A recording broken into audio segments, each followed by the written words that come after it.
Greetings to all. Welcome back to online classes. It's me, Gayatri, social teacher again. I hope you have revised the previous class lesson, Early Revolt Against British Rule in Tamil Nadu. Today, we are going to learn the next lesson, that is Lesson 7, Unit 7, Anti-Colonial Movements and the Birth of Nationalism. Okay, the title of the lesson, Anti-Colonial Movements and the Birth of Nationalism. On June 23rd, 1757, the Battle of Plassey started. So, Battle of Plassey started on June 23rd, 1757. This battle was fought between Siraj-ud-Dowlah, the Nawab of Bengal, and the English East India Company. Okay, Nawab of Bengal and English East India Company. In this battle of Plassey, the Nawab of Bengal was defeated. Okay, Nawab of Bengal was defeated, and the English East India Company got victory. In the British side, the battle was led by Robert Clive. Okay, in the British side, the battle was led by Robert Clive, who was the commander-in-chief of the English East India Company. Commander-in-chief of the English East India Company. Robert Clive got the secret support from Mir Jafar. Mir Jafar. Now we should know who was that Mir Jafar. Mir Jafar was the uncle of Siraj-ud-Dowlah. Uncle of Siraj-ud-Dowlah. And the chief of the Nawab's army. Robert Clive got the support from Jagat Seths also. Jagat Seths, Jagatseths. Jagat Seths are the moneylenders from Bengal. Jagat Seths are the moneylenders from Bengal. These Jagat Seths were suffered due to Siraj-ud-Dowlah's policy. So they helped Robert Clive. Between 1757 and 1760, the company received rupees 22.5 million from Mir Jafar, who became the Nawab of Bengal. The same money was later invested to propel the Industrial Revolution in Britain. Here, propel means to move forward. The Industrial Revolution in Britain, which rapidly mechanized the British textile industry. At the same time, India was led to the path of deindustrialization and forced to create a market for the products manufactured in Britain. Okay, forced India to create a market for the products manufactured in Britain. The plunder of India by the East India Company continued for another 190 years. Okay, plunder of India by the East India Company continued for another 190 years. In this lesson, we are going to learn about the British rule in India from the early and mid 19th century to early 20th century. Okay, and the resistance and the response against the British rule in the Indian subcontinent. Okay, resistance and response against the British rule in the Indian subcontinent. The first heading, peasant and tribal resistance. Peasant means farmers, Tribal, that is very easy to understand. While the urban elite, here elite means most powerful or belonging to the rich. While the urban elite of India was busy and they were responding to the Western ideas and rationality by engaging in various socio-religious reform movements. More aggressive response to the British rule. Emerged in rural India, occurred in rural India. The traditional elite and peasantry, along with the tribals, revolted. Traditional elite and peasantry along with the tribals revolted. They were not ready to remove the British people. They need to restore the pre-colonial order. Okay, they are not ready to remove the British people, but they need to restore the pre-colonial order. There were nearly 100% uprisings. Okay, nearly 100% uprisings during British rule. They can be categorized as first one, restorative rebellion. Restorative rebellion, that is ability to restore. Second one, religious movements.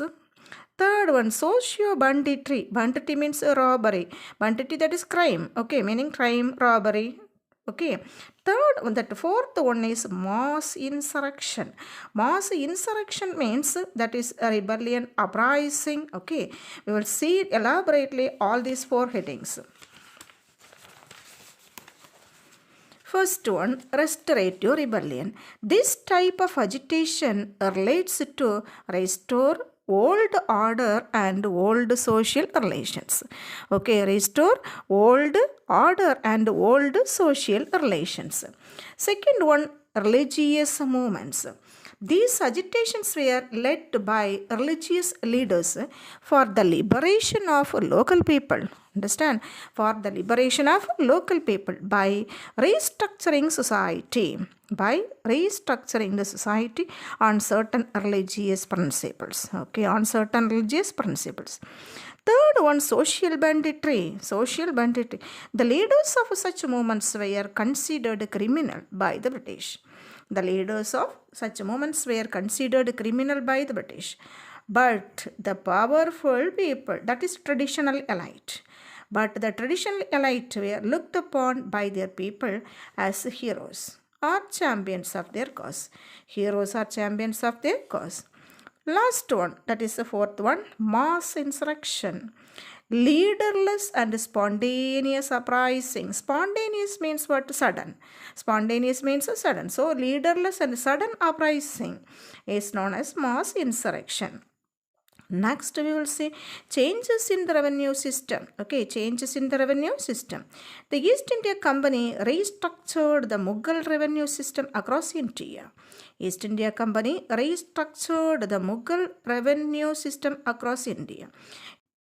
It is increased the financial burden on the peasants. It increased the financial burden on the peasants. In pre-British India, there was no widespread system of private ownership of the land. Okay, in the pre-British India, there was no widespread system of private ownership of the land. Next heading, subletting of land. Subletting of land.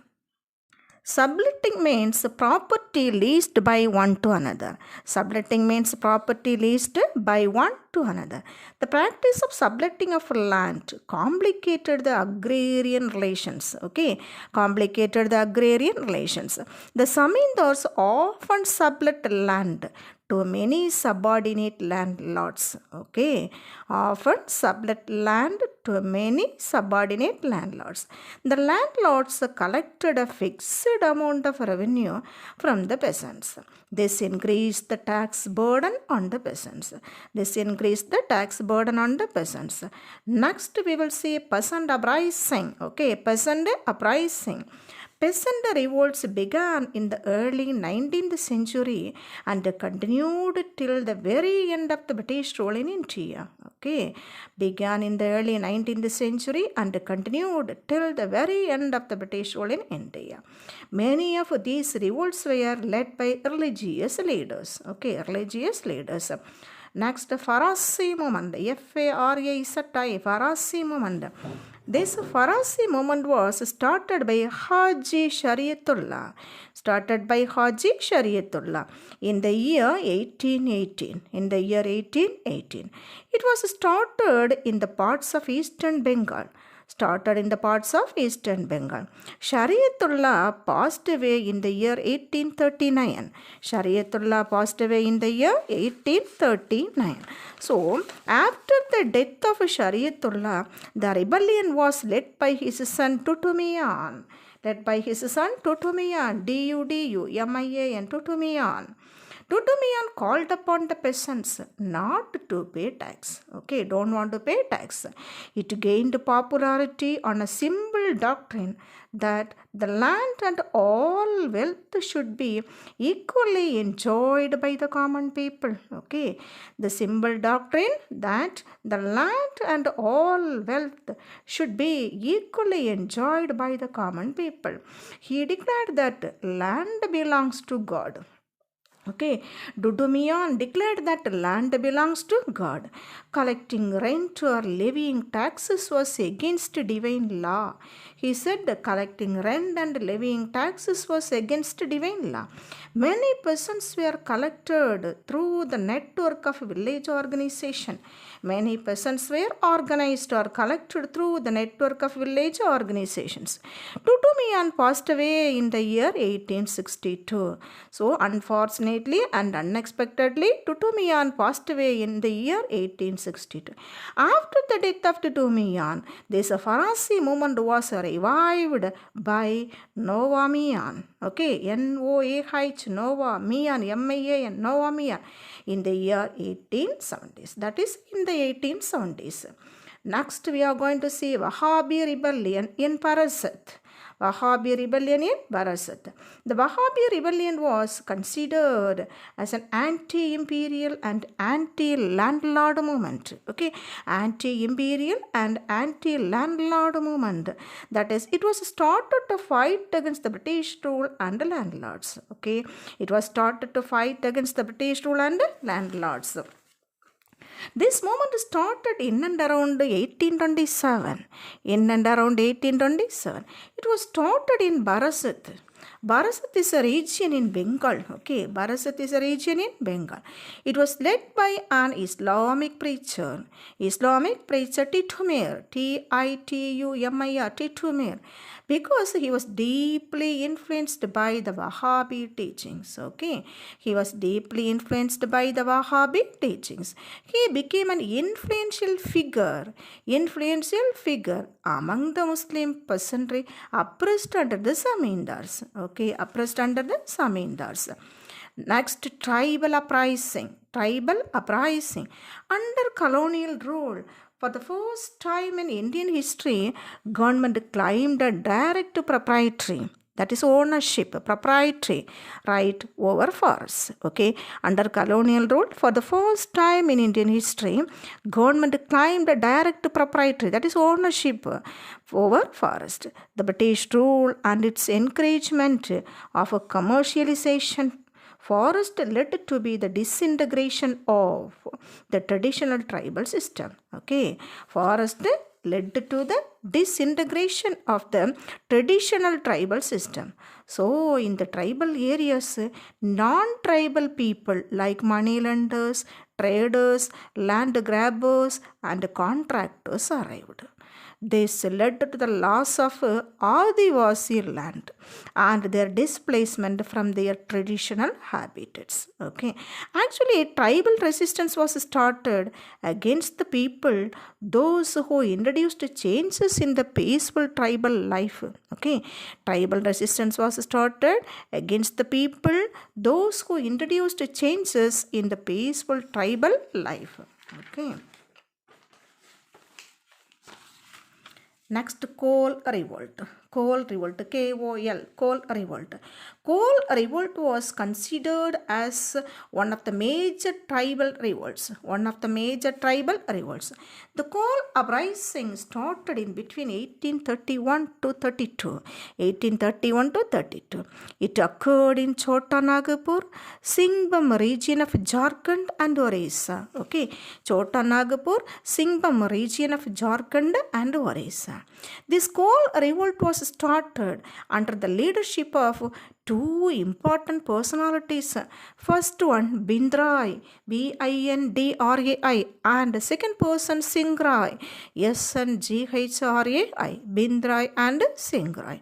The Raja of Chota Nagpur had leased out to moneylenders the job of revenue collection. Okay, the job of revenue collection. The moneylenders forced the tribals to leave their land. The moneylenders forced the tribals to leave their land. This led to the resentment of Gauls. The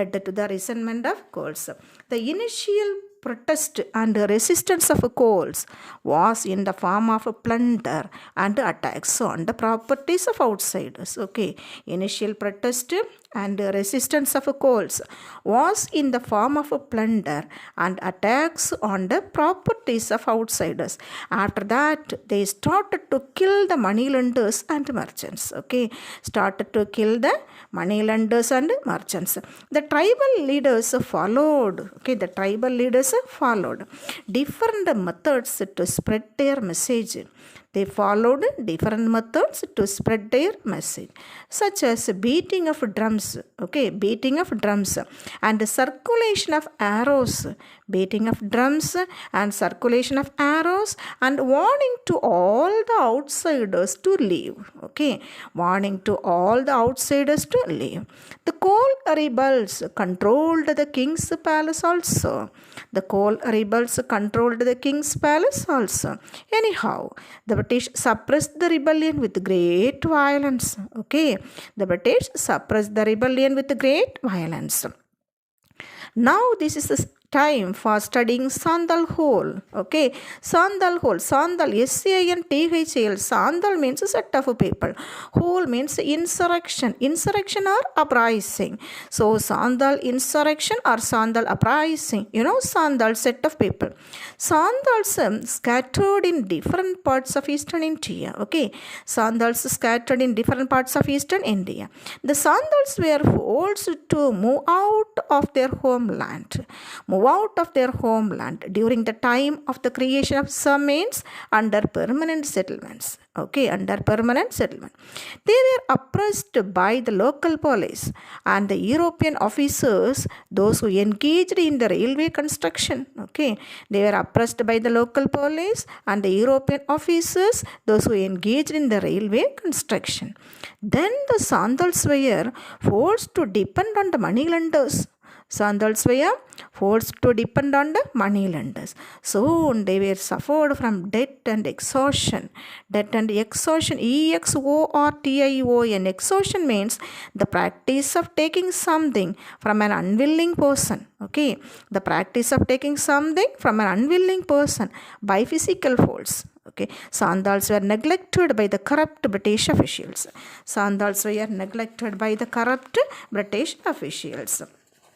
Outbreak of the war. Around 1854, the activities of social banditry led by Bir Singh, B-I-R-S-I-N-G-H, Bir Singh, was reported from different places. These were directed against Mahajanas and traders. Bir Singh was summoned to the Zamindari court. There he was beaten up and humiliated. These repressive measures angered the Sandals. In 1855, two Sandal brothers, Sidhu and Kannu, proclaimed that they had received a divine message. From the God, asking them to lead the rebellion. On July 1855, the rebellion has taken the form of open insurrection. Insurrection means uprising, open uprising against the Mahajanas, the Zamindars and the British officials. They marched with bows, poisoned arrows, axes and swords.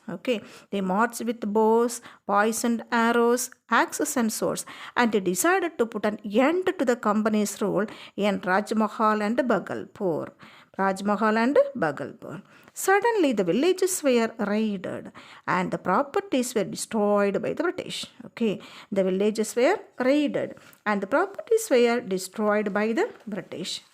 Nearly 15 to 25,000 rebels were murdered before the insurrection was suppressed. Okay, 15 to 25,000 rebels were murdered before the insurrection was suppressed. In 1855, an act was passed to regulate the territories occupied by the Santals. This 1885 act formed the territory into a separate division. Okay, 1885 Act formed the territory into a separate division called Santhal Pargana Division. Okay, Santhal Pargana Division. Next we will see Munda Rebellion. MUNDA. One of the prominent tribal rebellions occurred in Ranchi was known as Ulugulan Rebellion. Ulugulan, Ulugulan Rebellion. The Munda people were familiar in collective farming. The Munda people were familiar in collective farming, that is known as Kundukatti. Okay, Kundukatti land system. Kundukatti land system. That is joint holding system. Okay, joint holding system. It was totally destroyed by introduction of a private ownership of land. Okay, first one, introduction of a private ownership of land. Second one, intrusion of merchants and moneylenders. Intrusion of merchants and moneylenders. Intrusion means penetration or infiltration. Okay, two things. Introduction of private ownership of land, intrusion of merchants and moneylenders. Merchants and moneylenders. The Munda people were forced to work on plantations as indentured laborers. Okay, indentured laborers. Indentured means like slaves. Like slaves. So, Munda people were forced to work on plantations as indentured laborers. In the 1890s, tribal chiefs resisted against the alienation of tribal people. Okay, tribal chiefs resisted against the alienation of tribal people from their land and the imposition of a forced labor. Okay, imposition of a forced labor. Here, alienation means withdrawing or separation of a person. Okay, withdrawing. We can take this meaning withdrawing. Okay, the movement received an impetus. Impetus here means encouragement. The movement received an impetus when Birsa Munda declared himself as a messenger. Okay, movement received an impetus when Birsa Munda declared himself as a messenger of God. Messenger of God. Birsa declared that he had a prophecy. He had a prophecy. Prophecy means a relation with God. Prophecy and promised supernatural solutions. Okay, supernatural solutions to the problem of Munda people. To the problem of Munda people. The Munda leaders utilized the cult of Birsa Munda. The Munda leaders utilized the cult of Birsa Munda to recruit more people to their cause. To recruit more people to their cause. Series of night meetings were held and a revolt was planned. Series of night meetings were held and a revolt was planned. In 1889, on Christmas Day, they started the violence. 1889, on Christmas Day, they started the violence. Buildings were burned down. Buildings were burned down. Arrows were shot at Christian missionaries. Arrows were shot at Christian missionaries and Munda Christian converts.